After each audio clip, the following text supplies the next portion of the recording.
Price சொல்ல கர்த்தருக்கு ஸ்தோத்திரம். தேவனுக்கு மகிமையுண்டாகுங்க. தேவனுடைய பிள்ளைகளே, இந்த நாளில் கூட தேவனுடைய வார்த்தை வெளிப்பட்ட நேரத்தில் உங்களை சந்திப்பதில் மிக்க மகிழ்ச்சி. தேவனுடைய வார்த்தைகளை நீங்கள் பிடித்து கொண்டு தேவனுடைய வார்த்தைகளை கொண்டு ஒவ்வொரு நாளும் உங்கள் பயணத்தை தொடரும். நீங்கள் நிறைய பேருடைய வாழ்க்கையில் பார்த்திங்கன்னா குறைவுபட்டு காணப்படுறீங்க. நிறைய பேருடைய வாழ்க்கையில் வேதனையும் கலக்கமும் நேர்ந்துள்ள மாறுறீங்க. நிறைய பேர் பாருங்கள் இன்றைக்கி சுகமாக இருக்கவே முடியல. ஏன் இப்படி இருக்கிறோம், ஏன் இப்படி வாடுறோன்னு யோசித்து பார்த்துருந்தா நீங்கள் நிறைய இடத்துல பாருங்கள். தாவீது நீங்கள் பார்க்கும்போது அந்த தாவீதுக்கு பல விதமான பிரச்சனை சுற்றிலும் எல்லாரும் பிரச்சனை பண்ண, ஆனால் பிரச்சனை எல்லாம் சுமூகமாக போய் நிற்கிறார். ஏன்னு சொன்னால் நமக்கு ஒரு தேவன் இருக்கிறார், அவர் நம்மளை நடத்துவார், அவர் நமக்கு துணையாக இருப்பார்னு ஒவ்வொரு நாளும் அவர் அண்டி கொடுறார். இன்றைக்கி நாம் என்ன பண்ணுறோன்னா, ஒரு பிரச்சனைனா அந்த பிரச்சனையே நம்ம வாழ்க்கையை நடத்தணும் பார்க்குறோம். ஒரு போராட்டம்னா அந்த போராட்டத்தில் பாருங்கள் நம்முடைய வாழ்க்கையில் நிறைய வரலாங்க. அதுக்கு நடுவில் நம்ம தேவனோடு கூட இருக்க கற்றுக்கணுங்க. பிரச்சனை போனால் வாழ்க்கை நிம்மதியெல்லாம் போயிடும். என் தேவனை படித்து கொண்டு போ, எனக்கு ஒரு தேவன் இருக்கிறார், என்னை ரட்சித்திருக்கார், என்னை மீட்டெடுத்திருக்கிறார், அவர் தான் எனக்கு அப்பா, அவர் நான் படித்து போனால் என் வாழ்க்கையில் சுகமாக என்னை நடத்துவா. என் தேவன் அப்படி நடத்தக்கூடிய தேவன் என்பதை நீங்கள் விசுவாசிக்க வேண்டும். சங்கீதத்தை நீங்கள் வாசிக்கும் போது பாருங்க 23:1 சொல்கிற கர்த்தரின் மேய்ப்பராக இருக்கிறார். தேவன் எனக்கு மேய்ப்பராக இருக்கிறார் என்று சொல்லி என்ன பண்ணுறது, கர்த்தர் தான் எனக்கு மேய்ப்பர். நான் இந்த ஆடுகளுக்கு மேய்ப்பனாக இருப்பதை போல் கர்த்தர் எனக்கு மேய்ப்பராக இருக்கார். நான் இந்த ஆடுகளை என்ன பண்ணுறேன், யாரும் வந்து இது பாருங்க கரடியோ சிங்கமோ கடிக்காதபடிக்கு நான் எப்படி பாதுகாக்கணும், என் தேவன் அப்படி என்னை பாதுகாக்கிறார். எந்த மனிதனும் என்னை மேற்கொள்ள முடியாதபடிக்கு, எந்த மனிதனும் என்னை சேதப்படுத்த முடியாதபடிக்கு அவர் என்னை நடத்துகிறார். என் தேவைகளை அவர் சந்திக்கிறார். என்னுடைய காரியங்களில் என் பாதையில் காணப்படுற எல்லா குறைவுகளும் மாற்றுகிறார். அப்படி மாற்றக்கூடிய ஒரு தேவன் இருக்கிறார். ஸ்தோத்திரம். தேவன் அப்படி நம்மளை நடத்துகிறார். ஹல்லேலூயா. பாருங்க, அவர் மேய்ப்பராக இருப்பதனால நான் தாட்சியடின், அவர் என்னை புல்லுள்ள இடங்கள் மேய்த்து அமர்ந்த தண்ணீர் கொண்டு போகிறார். எப்படி சொல்கிறார் பாருங்க. இந்த வசனம் எல்லாருக்கும் தெரிந்த ஒரு வசனம். ஆனால் இந்த வாக்கியத்தின் பிரகாரம் நம் தேவனை நம்முடைய வாழ்க்கையில் வைத்திருக்குமானா யோசிக்க வேண்டியதுதான். அப்போ இன்றைக்கி எதையோ முன்னாடி வச்சுருக்க, நீங்கள் எது வைக்கணும் தெரியுமா? தேவனை வைக்க வேண்டும். நம்முடைய தேவன் தான் செய்கிறவர் என்பதை நீங்கள் அறிந்து கொண்டு அதன்படி நடக்கும்போது கர்த்தர் பெரிய காரணம் செய்ய வல்லவராக்க. இன்றைக்கி பாருங்கள், அவர் சொல்கிறாரு நானே நல்ல மேய்ப்பன். அப்போ நல்ல மேய்ப்பன் சொன்னால் ஆடுகளுக்காக ஜீவனை கொடுக்குறார். என் கணவன் தாங்க எல்லாம் என்னை பார்த்துக்கிறார், கணவன் தாங்க பாதை விட்டு போகிறாரு. என் மனைவி தாங்கன்னு சொல்கிறோம், மனைவி தாங்க எப்படி எனக்கு விரோதமாக செய்கிறாங்க. என் பிள்ளை தாங்க இன்றைக்கி எல்லாமே குடும்பத்தை பார்த்துக்கிறேன், பிள்ளை தாங்க திருமணம் பண்ணி ஒன்று விட்டு போகிறான். அப்போ பாருங்கள், யாரை நீங்கள் நல்லவங்கன்னு சொல்கிறீங்களோ அந்த நல்லவர்கள் பாருங்கள் ஒவ்வொருவரும் குறைவுள்ளவர்களாகி மாறுறார். இயேசு இந்த பூமியில் சொல்கிறப்ப நல்லவன் என்று சொல்லாது. ஏன்னா நல்ல போதுகிறேன்னு வரான். ஏன் நீ நல்லவன் சொல்கிறேன், ஏன் தெரியுமா? கொஞ்சம் நேரத்தில் உனக்கு நான் கெட்டவராக மாறுவேன். நான் ஒரு சில உபதேசம் சொல்லும் போது நீ என்னை வெறுத்துட்டு போயிடுவேன். அப்போ நல்லவன் என்று சொல்லும்போது ஒவ்வொருவரும் பாருங்கள் நமக்கு குறைவுள்ளவர்களாய் குற்றம் செய்வர்களாக காணப்படுகிறார். இன்றைக்கி நல்லா சொல்கிறேன், நமக்கு ஒரு தேவன் இருக்கிறார், அவள் தான் என்னை ரட்சித்தார். இந்த வேத புஸ்தகத்தை எடுத்து வச்சுங்க. இந்த வேத புஸ்தகத்தோடு நேரங்களை செலவழிங்க. இந்த வேத புஸ்தகத்தை நீங்கள் ருசித்து படிக்கணும். அதனால தான் வேதம் சொல்லுது கர்த்தருடைய வேதத்தில் பிரியமாக இருந்து. அப்போ பிரியம் நமக்கு இருக்கணும். அந்த பிரியத்தோடு நம்ம அதை செய்யும்போது தான் தேவன் நம்மளை கொண்டு ஒரு பெரிய காங்களை செய்ய வல்லவராக. கர்த்தருடைய பிள்ளைகளே, நீங்கள் ஒவ்வொரு நாளும் தேவனோடு கூட அப்படி உறவிலே நிற்க வேண்டும். தேவ உறவு ரொம்ப முக்கியம். தேவ உறவிலே நாம் வாழ கற்றுக்கொள்ள வேண்டும். பாருங்கள், ஒரு மனிதன் தேவனோடு கூட அப்படி ஐக்கியம் வைக்கும் போது தேவன் அவர்களை ஆசீர்வதிக்கிறாராம். வேதத்தில் பாருங்கள், சங்கீதம் 34:9-10 நீங்கள் வாசிக்கும்போது கர்த்தருடைய பரிசுத்தவான்களே, கர்த்தருடைய பரிசுத்தவான்களே அங்கே அழகாக போடப்பட்டிருக்கு, அவருக்கு பயந்துருக்கிறவங்களுக்கு குறைவே இல்லையாம். இப்போ கர்த்தருடைய பரிசுத்தவானாக இருக்கிற நீ வந்து நம்ம பயந்து இருக்கணும். பயந்து இருந்தால் உன் வாழ்க்கையில் குறைவு வராது. இப்போது நிறைய பேருடைய வாழ்க்கையில் பயமே இல்லை, தைரியமாக இருக்குது. என்ன கேட்க போகிறேன், என்ன செய்ய போகிறேன், எப்பா எனக்கு ஒரு தெய்வம் இருக்கிறப்ப மேய்ப்பு இருக்கிறேன்னு சொன்னால் பயந்து தான் இருக்கும். ஆடுகள் பாருங்கள், அது இஷ்டம் போகாமல் பாருங்கள். ஏன்னா நான் அப்படி தவறி போனால் குச்சி எடுத்து டப்புன்னு அடிச்சுடுவாங்க. நான் தவறி போகிறேன்னா என்ன பண்ணேன், நான் அந்த பாதம் மாட்டினா என்னை விட்டு போயிடுவாங்க. அப்போ அதுங்க பயந்து நான் பண்ணோம், அந்த மேய்ப்பனுடைய வழியிலே பின்பற்றி போய் நிற்கும். இன்றைக்கி மேய்ப்பராக நான் வச்சுட்டேன், தேவனை வைத்து விட்டு என் இஷ்டம் போல் நடந்தேன்னா என் வாழ்க்கையில் குறைவு உண்டாகும். அப்போது நான் கர்த்தரை மேய்ப்பராக வைத்து விட்டேன் என்று சொன்னால் என் வாழ்க்கையில் என்ன பண்ண தெரியுமா, நான் அவருக்கு பயந்து இருக்க வேண்டும். அப்பொழுது தான் என் வாழ்க்கையில் குறைவில்லாமல் இருப்பேன். அப்போ உன் வாழ்க்கையில் இன்றைக்கி குறைவு வருதுன்னு சொன்னால், நீ குறைவுள்ளவனா மாறுறன்னு சொன்னால் என்ன நடக்க தெரியுமா? நீ ஏதோ இடத்துல பயப்படாமல் போயிட்டேன், என்னை மன்னிங்கப்பா, நம்முடைய வார்த்தைக்கு நான் பயப்படாமல் போயிட்டேன். அப்போ உமக்கு நான் பயப்படாமல் இருந்ததுனால தான் இன்றைக்கி என் வாழ்க்கையில் இத்தனை குறைகளோடு வந்திருக்கிறேன்ப்பா. என் வாழ்க்கையில் இந்த வியாதி வருவதுக்கான காரணம் ஏதோ பாதையை நான் மாறினதுனால, உங்கள் கூட இல்லாமல் போனதுனால தான் என் வாழ்க்கையில் இந்த வியாதி, இந்த பலவீனம் என் வாழ்க்கையில் வந்திருக்கப்பா. இப்போ இவ்வளோ கடன் வந்து காரணம் இதுதான்ப்பா. எனக்கு மேய்ப்பரா நீங்கள் இருங்கப்பா, என்னை நடத்துங்கம்மான்ட்டு அவர் கூட நீங்கள் பயந்து நடக்கும்போது, அவருடைய வார்த்தைக்கு பயந்து நடக்கும்போது, அவருடைய காட்டக்கூடிய காரியங்களை எல்லாவற்றையும் அறிந்து கொண்ட நீங்கள் அதில் பயந்து வாழ வேண்டும்.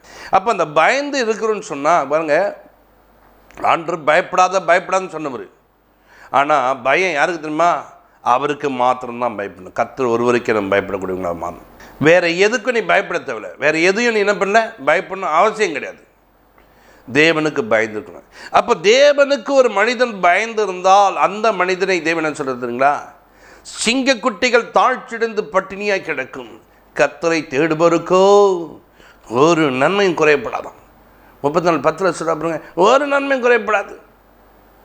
நீ ஏன் கவலைப்படுற? நீ பயந்து இருந்துப்பார். கர்த்தரை பின்பற்றினா பயந்து இருந்துப்பார். அவருக்கு நீங்கள் பிரியமாக வாழ்ந்துப்பார். அங்கே தான் உனக்கு குறைவில்லாதபடிக்கு நடந்து உன்னுடைய குறைவுகளை நிறைவாக்குறது. சிங்கக்குட்டி கூட நம்ம பண்ணியே கிடக்குங்க. கர்த்தரை தேடுற ஒரு மனுஷன் ஒரு நாளும் நம்மளை குறைப்பட. இப்படி நமக்கு ஒரு மேய்ப்பர் இருக்கிறார். இந்த மேய்ப்பரை ஒரு மனிதன் அண்டிக் கொள்ள வேண்டும். இந்த மேய்ப்பர் என்ன பண்ணணும்? ஒவ்வொரு நாளும் சார்ந்து கொள்ள வேண்டும். இந்த மேய்ப்பரோடு உறவை வைத்துக் கொள்ள வேண்டும். அப்போ இந்த பாதையில் அவர் பின்னாடியே நடக்கும்போது சொன்னால், அவர் என்னை நீதியின் பாதையில் நடத்துவார். எப்பவுமே துன்மார்க்கத்துக்குள்ளே நடத்துகிற தேவன் இல்லை, என்னை நீதிக்குள்ளே நடத்துகிற தேவன். என்னை நீதிக்குள்ளே நடத்துகிற தெய்வம் என் கூட இருக்கிறாரு. அவர் என்னோடு கூட இருப்பதனால நான் ஒரு நாளும் என்ன பண்ண மாட்டேன், வழி தப்பி போய் துன்மார்க்க ஜீவிதத்தில் மாட்டிக்கொள்ள மாட்டேன். இன்றைக்கு நிறைய பேர் பாருங்கள், யாரோ ஒருத்தரை பேச்சை கேட்டுன்னு யாரோ ஒரு பேச்சு நடக்கிறதுனால வழி மாறி போய் அவமானப்பட்டவளாய் மாறுகிறார். இன்றைக்கு நீங்கள் அப்படி மாறக்கூடாது. நீங்கள் அப்படி நடக்கக்கூடாது. அப்படிப்பட்ட ஜீவன் உங்களுக்கு வேண்டாம். கர்த்தருடைய பிள்ளைகளே, ஒவ்வொரு நாளும் கர்த்தருக்கு பயந்து கர்த்தருடைய வழிகளில் உண்மை மொத்தமாக இருந்தீங்கன்னா கர்த்தர் உங்களை ஆசீர்வதிக்க வல்லவராக்கா. தேவாதி தேவன் உங்கள் தேவையை சந்திக்க வல்லவராக்கா.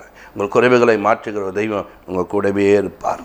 இன்றைக்கி தேவ பிள்ளைகள் பாருங்கள், இப்படி வாழ வேண்டியவர்கள் தான் கவனிச்சிங்கன்னா கர்த்தருடைய சமூகத்தில் கர்த்தரோடு கூட இருந்து வாழக்கூடியவன் ஒவ்வொரு நாளும் பாருங்கள் நிறைவுள்ளவனாக இருக்கிறவன் குறைப்பட ஆரம்பிக்கிறான்.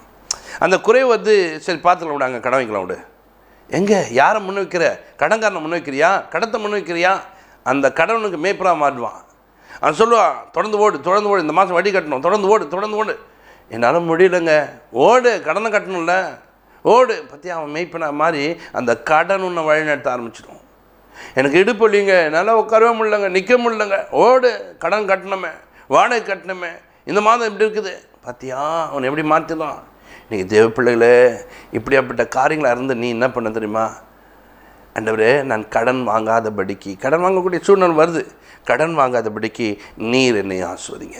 அப்படி ஆஸ்வதிப்பாரா? கடன் வாங்காதபடிக்கு. கடன் கொடுத்தவன் வந்தான், என் பிள்ளைகள் 2 பேரும் என்ன பண்ண கூப்பிட்டு போகிறான். எங்கே போனால் தெரியுமா?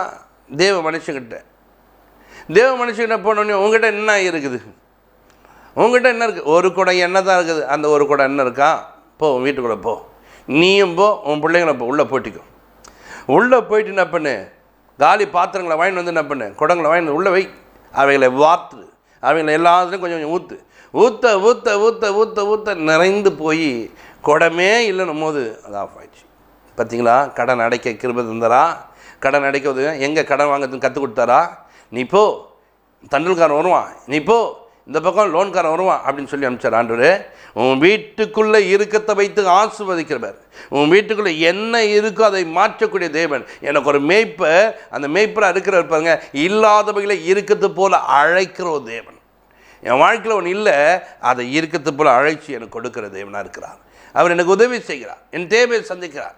இல்லைங்க, ஆகாருக்கு தண்ணி இல்லை, சரி போங்க, நீ போயிட்டு என்ன பண்ணு, அந்த மலைக்கு அந்த பக்கம் போய் அதுக்கு தாண்டி அந்த பக்கம் பண்ணால் ஒரு பள்ளத்தாக்குறாங்க, அங்கே போய் தண்ணி குடின்னு சொன்னாரா?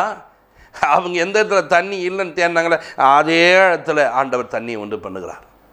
அப்போ அவர் உனக்கு மேய்ப்பராக இருந்தா, அவர் உன்னை நடத்தினார்னா, அவர் உன் தேவையை சந்தித்தா உன் குடும்பம் எப்படி போகும், உன் பிள்ளைகள் எப்படி இருப்பாருன்னு யோசித்துப்பார். உன் குடும்பத்தில் எப்படியாப்பட்ட காரியங்கள் உண்டாகும் என்று யோசித்துப்பார். அவர் உன்னோடு கூட இருக்கும்போது உன் வழிகளிலே ஆசீர்வாதங்கள், உன் வழிகளிலே உன் தேவைகள் சந்திக்கப்படும், உன் குறைவுகளை கர்த்தர் மாற்றுவார், உன்னை நிறைவாய் நடத்தக்கூடிய தேவனாக இருக்கிறார். இன்றைக்கு அப்படியாப்பட்ட தேவனை தான் நான் ஆராதிக்கிறேன், அப்படியாப்பட்ட தேவனை தான் நான் துதிக்கிறேன், அப்படியாப்பட்ட தேவனோடு கூட தான் நான் உறவு வைத்துக் கொள்கிறேன். கர்த்தருடைய ஜனமே, கர்த்தருடைய பிள்ளைகளாக காணப்படுற நீங்களே உங்களுக்கு ஒரு மேய்ப்பராக அவரை வைத்துக் கொள்ளுங்க. அவர் உங்களை ஏதோ ஒரு பாதையில் நடத்தும், நீதியின் பாதையில் நடத்தி கட்சிகளா இந்த நீதியின் பாதைக்குள்ளே நடத்துகிற ஒரு நல்ல தகப்பன் நம்ம கூட இருக்கிறான். மரண இருளின் பள்ளத்தாக்கில் நடந்தாலும் பொல்லாப்புக்கு நான் பயப்படுவேன், எவ்வளோ பெரிய பிரச்சனை வந்தாலும் எவ்வளோ பெரிய போராட்டம் வந்தாலும் நான் பயப்பட மாட்டேன் என்று சொன்ன கர்த்தர் என் கூட இருக்கிறான். அப்போ இன்றைக்கி பாருங்கள், நிறைய பேருடைய வாழ்க்கையில் என்ன அவ்வளோதாங்க என் வாழ்க்கை அப்படியே முடிஞ்சுங்க, வியாதியில் இப்படி முடிஞ்சுங்க. இல்லைங்க, கர்த்தர் மாற்றுவாருங்க. இல்லைங்க, அவனுக்கு சுகம் உண்டாங்க. இல்லைங்க, அவன் தேவையை சந்திப்பாருங்க. உன் தேவனாகிய கர்த்தர் உனக்கு உதவி செய்கிற தேவனாய், உன் தேவையை சந்திக்கக்கூடிய தேவனாய், உன் குறைவுகளை மாற்றக்கூடிய தேவனாய் உன்னோடு கூட அவர் இருக்கிறதுனால ஒவ்வொரு நாளும் அவரை பின்பற்று, அவரை தேடு, அவரை சார்ந்து கொள். அவரோடு அண்டிக்கொண்டு அவரோடு கூட நெருங்கும் போது கர்த்தர் உன் வாழ்க்கையில் ஒரு பெரிய காரியங்களை செய்ய வல்லவராக இருக்கிறார். உன் தேவைகளை அவர் சந்திக்கக்கூடிய தேவனாக இருக்கிறார். அதனால் குறைவுபட்டோம், இப்படி ஆகிட்டோன்னு சொல்லிட்டு கலங்காத, திகையாத, வேதனைப்படாத. தெய்வம் ஒரு பெரிய காரியங்களை செய்ய வல்லவர். கவனிங்க, நம்முடைய தேவனாகிய கர்த்தர் பாருங்கள், நம்முடைய வாழ்க்கையில் இவ்வளோ நன்மை செய்யக்கூடிய தேவனை ஒரு கூட்டத்தார் விட்டு பாருங்கள், நாங்கள் எகிப்தில் இருக்கும்போது, அங்கே இருக்கும்போது நாங்கள் சாப்பிட்டோம் என்று சொல்லி மச்சங்களை சாப்பிட்டோம் என்று சொல்கிறேன். ஏங்க, என் தெய்வம் எப்படிப்பட்டதுங்க? நான் கேட்டால் கவனிங்க, ஒரு நாள் இல்லை, 2 நாள் இல்லை, கவனிச்சிக்கலாம், 5 நாளில், 10 நாளில், 20 நாளில், ஒரு மாதம் மட்டும் நீங்கள் இறைச்சி சாப்பிடுவீர்கள் என்று ஆண்டவர் வாக்கு பண்ணுகிறார். அதை கூட வந்த மோசையாலே நம்ப முடியல. நவரே, எங்ககிட்ட இருக்கிற ஆடு மாடுகள் எல்லாவற்றையும் அடித்தாலும், சமுத்திரத்தின் மச்சங்கள் எல்லாம் வாரி கொடுத்தாலும் இவைகள் என்ன பண்ணாது, போதாதே அப்படின்னு சொல்லும்போது அது பாருங்க எப்படி நடத்துகிறான்னு பாருங்கள். நான் உனக்கு செய்கிறேன்னு சொல்லிட்டு அவர் பாருங்கள், கீழ்காற்றை வீச பண்ணி கவனிச்சிங்களா காடைகளை வரவழைத்தாராம். ஒரு நாள் பிரயாணம் மட்டும், இந்த பக்கம் ஒரு நாள் பிரயாணம் மட்டும், நீ போ போ போ போ உன் பக்கத்தில் பாரு எப்படி இருக்கு பாரு, அந்த பாலத்தை சுற்றிலும் இறங்கும் வெடிக்க வைத்தார். பார்த்தீங்களா மேய்ப்பர் எப்படி நடத்துகிறா? பார்த்தீங்களா, மேய்ப்பர் குறைவில்லாதபடிக்க நடத்துகிறா? பார்த்தீங்க, இப்படியாப்பட்ட மேய்ப்பரை தான் ஒரு கூட்டம் விட்டு விட்டார்கள். இப்படியாப்பட்ட நன்மைகளை புசித்தப்போ தான் முறுமுறுத்து கொண்டு இன்றைக்கும் கர்த்தருடைய பிள்ளைகளை ஏன் அவங்களெல்லாம் எழுதி வச்சுருக்கா தெரியுமா? ஏத்திரங்க புஸ்தகத்தெல்லாம் ஏன் என்ன புஸ்தகம்லாம் எழுதி வச்சுருக்கா? இவங்கெல்லாம் இப்படி இருந்தாங்க, இவ்வளோ நன்மையை பெற்றுக்கொண்டு என்னை விட்டு போனாங்க, கடைசியில் மேய்ப்பர் எல்லாம் போனல நரகத்துக்கு போனார்கள். அந்த மேய்ப்பனை பின்பற்றி அவருக்கு பயந்து நடந்தவர்கள் எங்கே போனாங்க தெரியுங்களா? பாலும் தேனும் ஓடக்கூடிய கானானுக்குள்ளே போனாங்க. இன்றைக்கு உனக்கு மேய்ப்பன் இல்லையா? மேய்ப்பனை நீ பின்பற்றி, உனக்கு வேத புஸ்தகம் தான் உனக்கு மேய்ப்பன். ஒவ்வொரு நாளும் அவர்கிட்ட ஆலோசனை கேளு, அவருடைய ஆலோசனைக்கு பயந்து நட, அவருடைய ஆலோசனைக்கு கீழ்ப்படி, அவருடைய ஆலோசனைப்படி நடக்கும்போது கர்த்தர் உன்னை வழிநடத்த வல்லவராக இருக்கான்.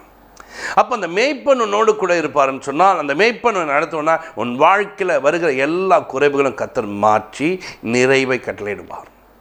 உனக்கு அவர் உதவி செய்கிற தேவன், உன்னை ஆசீர்வதிக்கிற தேவன், உன்னை வெறுமையாக அவர் விடுவது இல்லை. அப்போ என்ன பண்ணுற? உன் தேவைகளை அற்புதமாய் சந்திக்கிறவர், உனக்கு அவர் நன்மை செய்கிறவர், அவரை உன் வாழ்க்கையில் பிடிச்சிக்கோ. நீங்கள் என்ன நடத்துங்கன்றேன். என் கணவன் இல்லை, நீங்கள் என்ன நடத்துங்க. இந்த வேலை ஸ்தலங்கள் இல்லை, நீங்கள் என்ன நடத்துங்க. என் பிள்ளைகள் இல்லை, நீங்கள் என்ன நடத்துங்க. அப்போ ஒவ்வொன்றிலும் தேவனை நடத்த சொல்ல வேண்டும். ஒரு பாருங்கள், ஒரு வருமானத்தை நம்பி வாழ்ந்தார்கள். அந்த வருமானம் தான் எங்களை நடத்தும்னு சொல்லிட்டு நினச்சாங்க. ஆனால் அந்த வருமானம் குறிக்கல் நாளில் வரும்போது பெரிய வருமானம் வந்து இருந்தது, இப்போ அது குறைந்து போயிடுச்சு, பாதிக்கு மேலே குறைஞ்சிச்சு. அவங்க வேதனையோடு சொல்கிறாங்க, இந்த பணத்தை நம்பி தான் எங்கள் குடும்பம் நடந்துச்சு, ஆனால் இன்றைக்கி ஒன்றும் இல்லாமல் போயிட்டோம். ஏன் மேம்னா இந்த மாதிரி நடந்துச்சு பார்த்தீங்களா? எதை அவர்கள் நம்பி கொண்டதாலும் அவர்கள் அதை அவங்க கையை விட்டு போகுது. தேவனை நம்பி வந்திருக்க ஒருவரும் பாருங்க ஒரு நாளும் கைவிட மாட்டாங்க. அதுதான் தாவீது அதை சொல்கிறாரு, நான் இளைஞனா இல்லை, முதிர் வயதில், ஆனால் நீதிமானுடைய சந்ததி என்ன பண்ண, அவன் கைவிடப்பட்டு அவன் சந்ததி அப்பத்துக்கு இருந்திருந்த நான் காணவே இல்லைன்ட்டார். அவன் கைவிடவே பட மாட்டாங்க, அவன் சந்ததி அப்பத்துக்கு இறஞ்சி தெரியாதுங்க. வேண்டியதெல்லாம் கொடுக்குற ஒரு தெய்வம் இருக்கிறார், அவர் கொடுப்பார் என்று விசுவாசம். இன்றைக்கி அதே தெய்வத்தை எனக்கு நான் மேய்ப்பராய் தெரிந்து கொள்கிறேன் அப்படின்னு சொல்லிட்டு இந்த நிகழ்ச்சியை பார்க்கிறவர்கள் ஒப்பு கொடுப்பீங்கன்னா கர்த்தர் உங்களை ஆசீர்வதிப்பார். ஒரு சிறிய ஜெபத்தை பண்ணுவோம். பரலோக பிதாவே, உமக்கு நாங்கள் நன்றி செலுத்துறோமான்றே. மேய்ப்பனில்லாத ஆடுகளைப் போல் அலைந்து கொண்டிருக்க மக்களுக்கு ஆண்டவரே, இந்த வார்த்தை ஒரு மேய்ப்பனாய் போய் அந்த குடும்பத்துக்குள்ளே யாரெல்லாம் உணர்ந்து கேட்குறாங்களோ அவளுக்கு மேய்ப்பனாக இருந்து அப்படி நிந்தனையை போராட்டத்தில் அப்பா கஷ்டங்களில் பாடுகள்லேருந்து விடுவியும் ஆண்டவரே. நீங்கள் விடுதலை பண்ணுங்கப்பா. மரணத்தில் போராடி கொண்டிருக்க ஜனங்களுக்காக ஸ்தோத்திரம். மரண இருளின் பள்ளத்தாக்கில் நடந்தாலும் பொல்லாப்புக்கு நான் பயப்படே. தேவரீர் என்னோடு கூட இருக்க சொன்ன வார்த்தையின் பிரகாரம் கூட இருந்து வழிநடத்தி ஆசீர்வதித்து உங்கள் குறைவெல்லாம் மாற்று நிறைவே கட்டளை. இயேசு கிறிஸ்து நம்ம ஜெபத்திற்கு நல்ல பிதாவே, ஆமென்.